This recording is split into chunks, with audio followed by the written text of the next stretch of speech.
一个亿万富翁突然发现道路施工拦住了一群残障儿童，他刚想帮忙，就看见一个美女古古怪怪。他让孩子们全站到大门上，双手抓住门栏，然后猛一拉门，孩子们顺利越了过去。富豪目瞪口呆，这个女孩人美心善还聪明，他喜欢。不过他今天来贫民区是有正事要办，一个18线野模冒充自己女友，在花边小报上大肆造谣。今天他要亲自去教训那个假女友。很快，富豪来到假女友办公室，可等他转过头，竟然就是刚才那个女孩。富豪还没表明身份，女孩看他穿着西服，就直接把他当成了求职模特，和他大肆吹嘘富豪如何追求自己。富豪静静看着女孩的表演，笑而不语。女孩还以为收获了迷弟一枚，大方表示ठीक है, तुम अपना नंबर दे जाओ, कुछ होगा तो फोन करूंगी। 几天以后，富豪正在接受国外媒体采访，女孩真的打来了电话，他给富豪接了个内衣广告。大概霸道总裁的日子太枯燥了，富豪真的又去了贫民区，还生平第一次做了3蹦子。这一次，他又看见了女孩在做好事，是带一个盲人过马路，自带实时解说功能。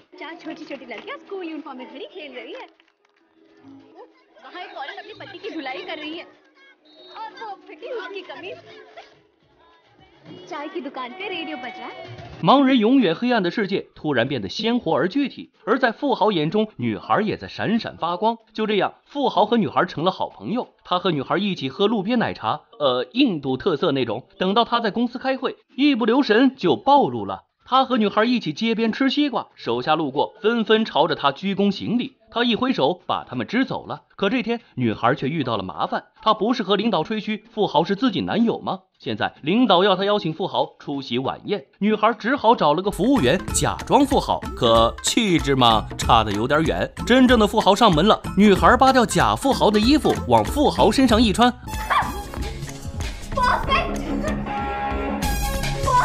我自己假扮我自己，这能不像吗？晚宴这天，富豪开着一辆豪车到场，假装自己成功骗到了全场的人，可女孩却大惊失色。晚宴结束，富豪陪女孩坐公交回家，女孩乐得哈哈大笑。富豪宠溺地看着这个可爱的女孩，忍不住告白 I love you。 在女孩眼中，富豪只是个找不到工作的小模特，她说自己要考虑考虑，而富豪决定等女孩告诉自己答案，自己就坦白真实身份。第二天，女孩平静地告诉了富豪答案，富豪很高兴，却没有了坦白身份的勇气。他想送女友一套大平层当礼物，却苦于送不出手，只能把难题丢给手下。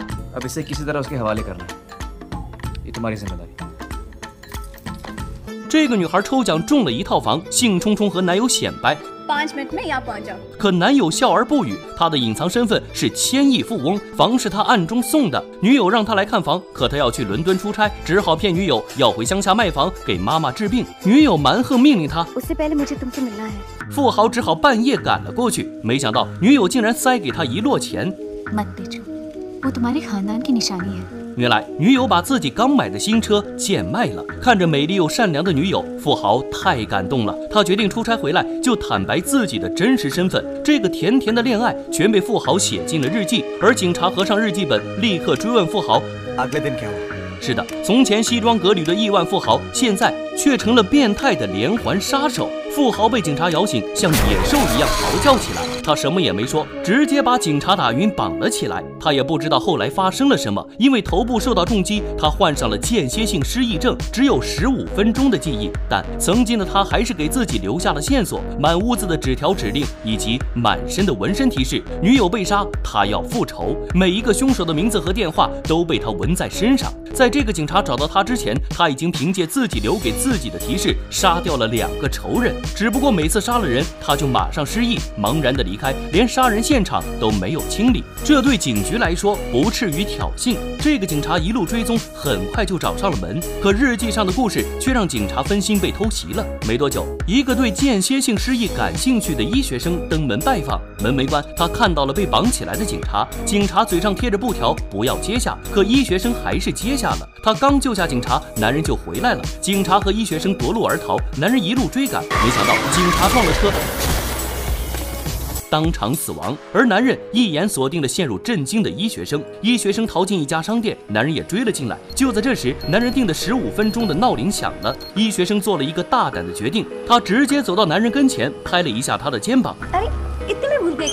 果然，他赌对了。男人早已忘记刚才的一切。医学生骗他们是一起逛街来着。男人半信半疑，质疑自己根本是在追他，因为他们脸上都是汗，根本不像是逛街。医学生眼睛乱飘，终于他又盯上一群壮汉，直接跑过去说男人要教训他们。壮汉生气了，一下把男人团团围住。医学生趁此机会赶紧溜走了。而男人摆脱壮汉的纠缠，从衣兜掏出一摞照片，根据指令，终于再次回到自己的公寓。眼前的一切，他的记忆一片空白。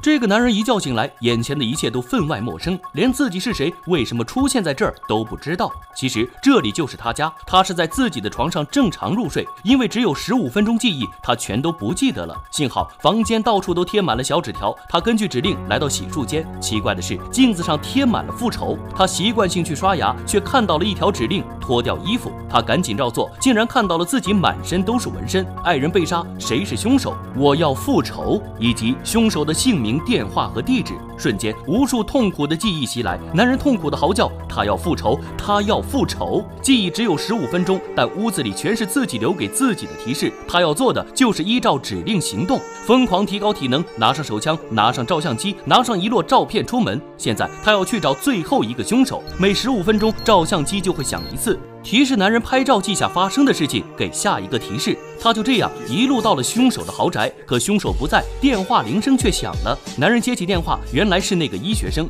正在提醒凶手自己是个变态杀手。男人追踪到医学生的宿舍，立在窗前伺机而动，可是医学生机警地逃走了。他找到学校保安，把男人团团围住，靠着麻醉针终于制服了他，送去了警局。没想到来保释男人的是一家上市公司，男人就是公司总裁。医学生难以置信，翻开了从男人那里得到的日记本，原来男人的未婚妻救下了30个被拐卖的小孩，却遭到了报复被杀。男人也头部被重击，只有15分钟记忆。他赶紧去找男人，可是他已经来晚了，凶手已经来过了，毁掉了一屋子照片指令，毁掉了男人身上的纹身。他没有死，但缺失记忆的他只能茫然地看着一切。幸好医学生有本日记，再一次告诉了男人真相。再一次，男人被刻骨的仇恨吞噬，他冲到了凶手的老巢。这些年一直疯狂锻炼身体，终究还是没有白费。他一拳一个，一拳一个，一拳一个，没有任何人能阻挡他前进的步伐。终于，他冲到了凶手面前，打得他满脸是血，如同丧家之犬，再没有了往日的神气。可是照相机再次响了起来，就在瞬间，男人失去了一切记忆。凶手立刻撒谎自己是男人的手下，他们正在追击凶手。男人信了，他扭头朝着凶手指引的方向望去，把后背留给了凶手。凶手当然不会错过这个机会，突然袭击。